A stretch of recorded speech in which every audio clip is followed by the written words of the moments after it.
होय,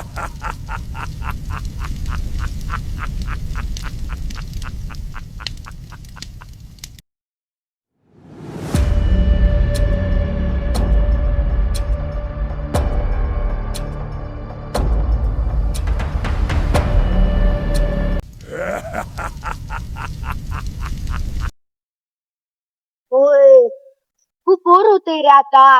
अरे यार हा ना रे, आपल्याकडे बॅट बॉल पण नाही. आता काय करायचं?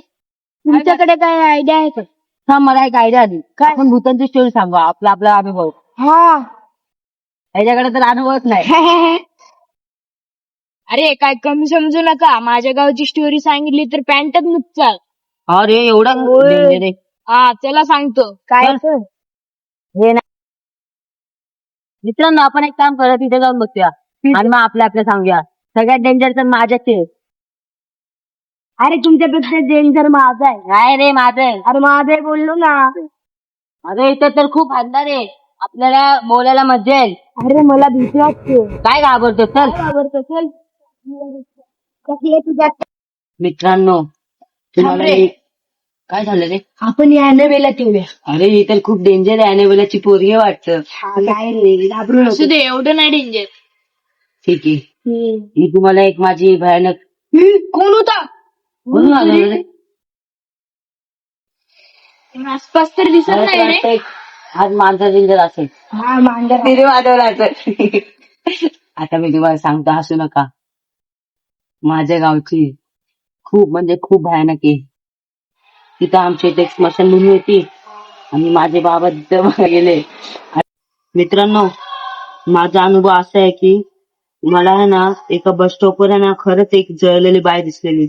तुम्हाला काय सांगू, खूप वर्षापूर्वी आहे ना आमच्या गावात एक बस स्टॉप होतं आणि ते बस स्टॉप आहे ना काहीतरी झालं, तिथं आग लागली आणि ते बस स्टॉप पडलं. आणि त्या बस स्टॉपवर आहे ना आता एक पण गाडी सुद्धा नाही, बस कार काहीच नाहीत.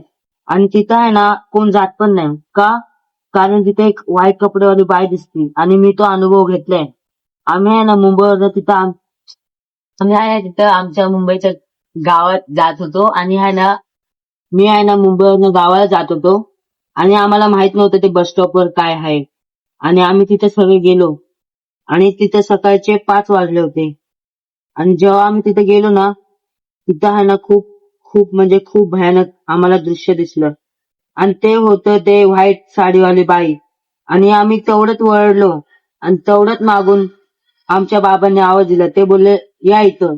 आणि तेवढंच ती सावली गायब झाली. आणि तो अनुभव आहे ना माझ्या पूर्ण आयुष्यातला खूप म्हणजे खूप. अरे मला खूप भीती वाटते. तू इथं बसले, मला खूप भीती वाटते. आता तू सांगा मला.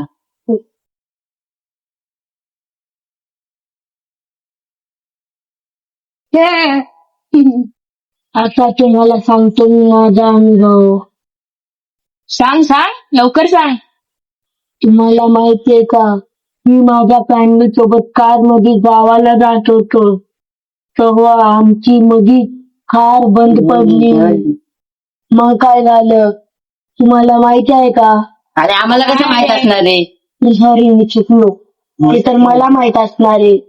मग काय झालं माहितीये का, आम्ही सर्व गाडीतून उतरलो. मग समोरच आम्हाला काहीतरी दिसलं. काय होतं ते? हा सांगतो. इथे एक कपड्यामध्ये बाई उभा होती. मग आम्ही गाडीमध्ये बसलो. चांगलं होतं की आम्ही फॅमिली मेंबर होतो. जर आम्ही फॅमिली मेंबर नसलो तर निश्चित माझं काम झालं. वाचलं रे तू? हा भाई.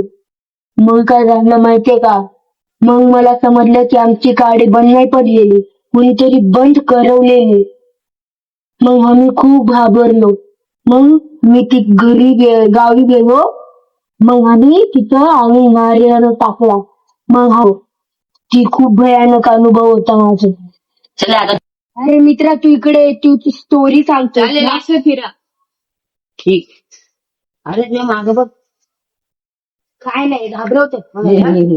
आता तू सांग. हा आपल्याला मुतवणार होता ना, बघू आता. सांग. अरे तू मध्ये ये. मित्रांनो, तुम्हाला माहिती आहे का माझ्या गाव कुठलं? कुठलं आहे तुझं गाव? तुंबाड. खरं? तुझं गाव तुंबाड आहे? हा. कुठे आहे रे ते? कोकणात इथे एक राक्षस असतो. त्या राक्षसापासून सोना आणायचा असतो. अरे किती फेक जर त्या मूवी मधलं तुंबड मूवी काय खोटं बोलतो अरे आणि आम्हाला किती मुतवून fake होतं होता. ते तू. चल मला आता मुतवून दुसरी सांग, दिलं. खरं सांग आता. हा ना, खोटं नको बोलू. तुझी खरं जे घडली ते हा. सांग ना. काय पण सांग, सांग, कोणतं सांग, तू बघ सांगते. ना. सांग आता, विसरला का? आता आम्हाला छड्डीत मुतवणार होता ना. अरे काय त्यांनी विसरला. काय बोल अरे आम्ही सगळं बोललो ना आता. अरे काय हा खोटं काय बोलतोय यार? आणि आम्हाला मुतवणार खोटं होता. बोल. अरे काय हा खोटं बोलतोय? हा ना रे, त्याच्यापेक्षा खोटं वाईट बोलतोय. तू अरे आणि मी थांबा, बोललोय. थांबा, मला आठवू द्या. आठव तू बघू आता काय किती बोलतो. आठवणार हा ना, आहे? किती 2-3 आठवणार मिनिटं आता अरे लागतील. हा ना रे, किती खोटं बोलतो. फेकायचंय ना तर थांबा, मला आठवू द्या. ह्याच्यापेक्षा वाईट तर तू बोलला आणि मी बोललो. अरे आठवलं मला, थांबा. बोल. बोल. अरे अमावस्याच्या रात्री चंद्र का दिसत नाही माहिती? का रे? कारण त्याचा अंधार त्या दिवशी का असतो म्हणून तो अंधारात दिसत नाही. आपल्याला वाटतं चंद्र दिसत नाही, पण चंद्र आपल्याला दिसतो. अरे पण मी तर ऐकलंय अमावस्या रात्री भूत दिसतात. हा रे, मी अमावस्याच्या रात्री बाहेर निघालेलो, गावाला गेलेलो तेव्हा. बाहेर निघालेलो तेवढ्यात मला काही पोरं जाताना दिसले. त्यांच्यासोबत मी गेलो आणि तेवढ्यात मला एका घरापाठी कोणतरी जाताना दिसलं. हा रे, खूप भयानक आहे रे. अजून बोल पुढं. अरे थांबा, मी सांगतोय. लवकर. ती बाई तिकडे जाऊन आपोआप जळाली त्या झाडाखाली. आणि त्या दुसऱ्या दिवशी मी त्या झाडाखाली जाऊन बघितलं तर ते झाड ते जळलेलं होतं. अरे ते पण झाड कुठलं होतं? मी तर ऐकले पिंपळाचं झाड होतं. ते पिंपळाचं झाड होतं. अरे तेच झाड होतं. मी तुझ्या डोळ्यांनी पाहिलं ते सर्व. हा, अनुभव पण केलं. मग गावात काय मग चर्चा झाली की नाही? झाली ना, एक आठवडाभर चर्चा झाली. मग त्याच्यानंतर परत एक दुसऱ्या आठवड्यात एक बाई परत तिथे गेली आणि आग लागून गेली. मग तिथं कोणी शोध नाही केला? हा रे, करायला पाहिजे ना. सर्व घाबरलेले. मला तर वाटतं काळ्या जादू केला असेल कोणतरी त्या झाडावर. कोकणचे मला तर वाटते तुमच्या गावी कोणतरी काळ्या जादू करतो. अरे एक मधुर नावाचा एक 18 वर्षाचा मुलगा होता. तो काळा जादू करत होता. 18 वर्षाचा मुलगा करत होता? हा. मग काय झालं, लवकर सांग तू बाई. त्याला पकडलं आणि त्याच झाडाखाली त्याला तिथंच आग लावून मारून टाकलं. हा रे, तुमच्या गावात खूप भयानक आहे रे. हो ना. मित्रांनो, मला अजून एक स्टोरी आठवली. म्हणजे अनुभव सांगू. मला तिथे बसले, मला भीती वाटते. तू डबल बोलते. तुम्ही पण बोला. ठीक आहे. माझ्या नंतर इजी डावे. मित्रांनो, तुम्हाला काय सांगू. माझी मावशी आणि आहे ना माझा भाऊ एकदा आहे ना गावाला जात होता स्कूटीवर. आणि आहे ना जाता जाता त्याला घाट लागला, कसारा घाट. आणि त्या घाटात आहे ना अचानक ती गाडी बंद झाली आणि ते लोक देवाच्या इथे जात होते, म्हणजे सिद्धिविनायक. सिद्धिविनायकला. आणि तिथंच माझ्या भावाची आहे ना गाडी बंद झाली. आणि माझी मावशी उतरली, दादा पण उतरला. आणि तुला काय सांगू खरं. आणि जेव्हा त्यांनी मागं बघितलं, त्याला एक तरुण पोरगा दिसला. त्या पूर्ण तोंड जळलेला आणि डोळा बाहेर आलेला. आणि जेव्हा त्यांनी ते मावशीला नंतर सांगितलं ना हॉटेलवर पोहोचल्यावर, तेव्हा मावशीचं काळीजच बाहेर आलेलं, असं झालेलं.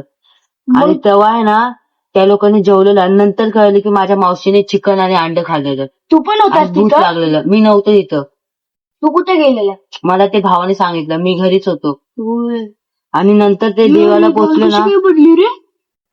अरे थांबा, ते डॉलचं जाऊ द्या. जेव्हा मी देवाकडे म्हणजे माझी मावशी आणि माझा दादा देवाच्या इथं पोहोचलो ना, तेव्हा खूप भयानक होतं. अरे तर बघ सार्थक पळाला. अरे थांब. तुमचा असा कोणता जर भयानक अनुभव असेल तर आम्हाला तो कमेंट मध्ये नक्की सांगा. अगर तुम्हाला पार्ट 2 बघायचंय तर कॉमेंट करा, लाईक करा आणि सबस्क्राईब करा. तुम्हाला काय वाटतंय, अन्नाबाईला गोष्ट सांगणार आहे की नाही?